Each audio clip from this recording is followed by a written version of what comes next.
Picture Podcast.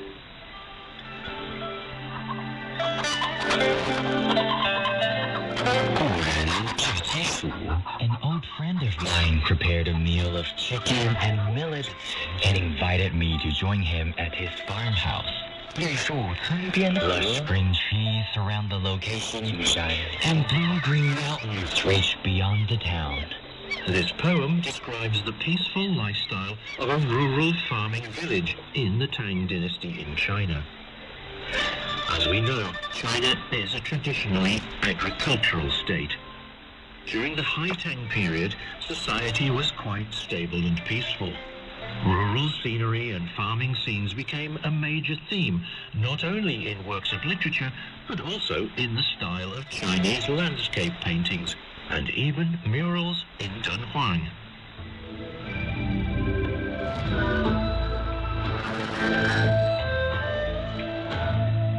Hello, welcome to a new episode of the Why We Love Dunhuang podcast. Today, let's enjoy some spring rain in the countryside of China's Tang Dynasty. The spring comes and the earth rejuvenates. The spring rain nourishes everything, and a busy farming season begins with farmers ploughing in the fields. Such a harmonious pastoral scene was quite common in ancient China, especially in the regions located to the south of the Yangtze River.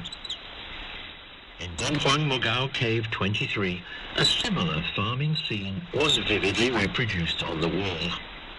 Cave 23 has another nickname, the Lotus Sutra Cave. It is famous for the murals on its walls and ceilings, which mainly depict scenes relating to stories of the Lotus Sutra. The Lotus Sutra is widely regarded as one of the most important and influential sutras, or sacred scriptures, of Buddhism. The interpretation of the philosophy in this Buddhist sutra is skillfully presented here. So how could the artists connect the Buddhist texts with farming scenes? Let's take a look.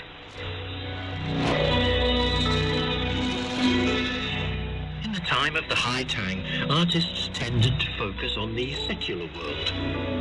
On the north wall of Cave 23 is the famous scene named The Farmers Working in Heavy Rain, which depicts a chapter of the Lotus Sutra known as the Parable of the Medicine Herbs. In this picture, the sky is full of dark clouds and it is raining. A farmer wearing a bamboo hat is whipping an ox and ploughing the land, while another farmer nearby is walking towards him carrying a shoulder pole with 2 bunches of wheat. The ox was painted using the color shading technique, which was in vogue at this time. Below the ox, 2 farmers, maybe father and son, are enjoying a meal delivered by a woman who is watching them eat. They are surrounded by green hills and plants. Green pigments are widely used in the picture to create a sense of vitality. It is a vivid depiction of typical village life south of the Yangtze River at that time. But wait a moment, we know Dunhuang is located in the northwest of China, and it rarely rains. Why were the painters asked to draw a scene that was not typically local? Don't forget, this is a Buddhist cave, and everything painted here has meanings. As we said, the painting is related to a chapter of the Lotus Sutra. According to the chapter, the great cloud ascends in the sky, giving out rain and moisture equally to various types of trees and plants on Earth. Here, the great cloud is a metaphor for the Buddha, while the different types of plants symbolize the diverse living beings, and the rain is a metaphor for the Buddha's teaching.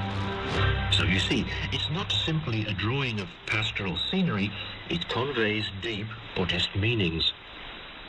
The Chinese have a popular saying that the rain in spring is as precious as oil.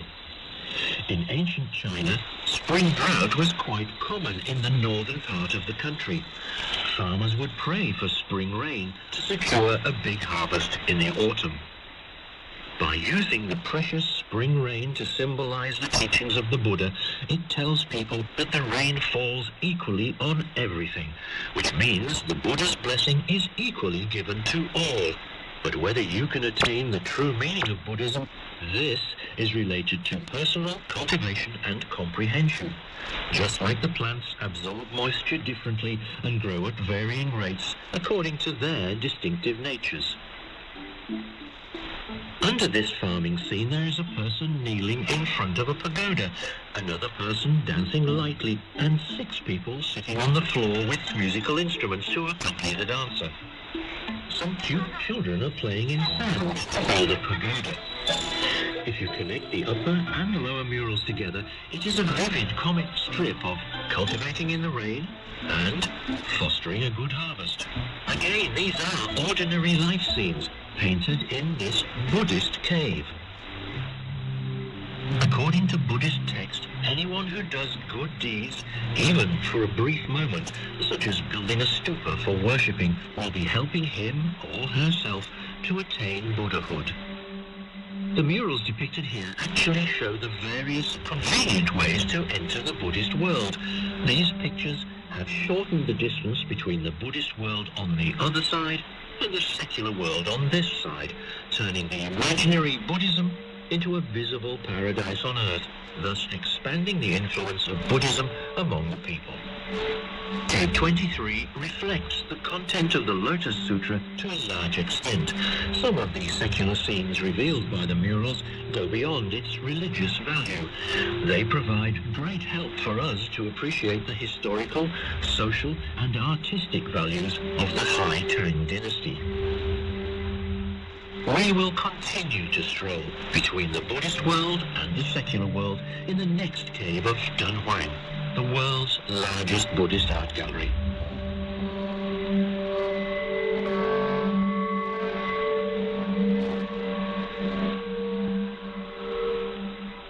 If you like the podcast clip you just heard, find out more on radio.cgtn.com, Apple Podcasts, Spotify, Google Podcasts, Stitcher, iHeartRadio, Castbox, or wherever you get your podcast.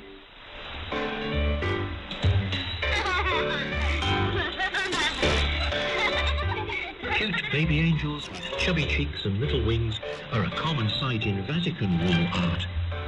In China's religious paintings, images of children are also very common. In the Bogao grottos, you can find children's images in 183 caves, accounting for more than 1/3 of the total number of caves. And some of the children have unexpected skills. Hi, welcome to another episode of the Why We Love Dunhuang podcast. In the history of Chinese art, there is no place like Dunhuang, where the pictures of children are so rich in subject matter, age, clothing, identity, era, and artistic characteristics. Today, let's dig into Bogao Cave 79 and meet some of the cutest children from the Dunhuang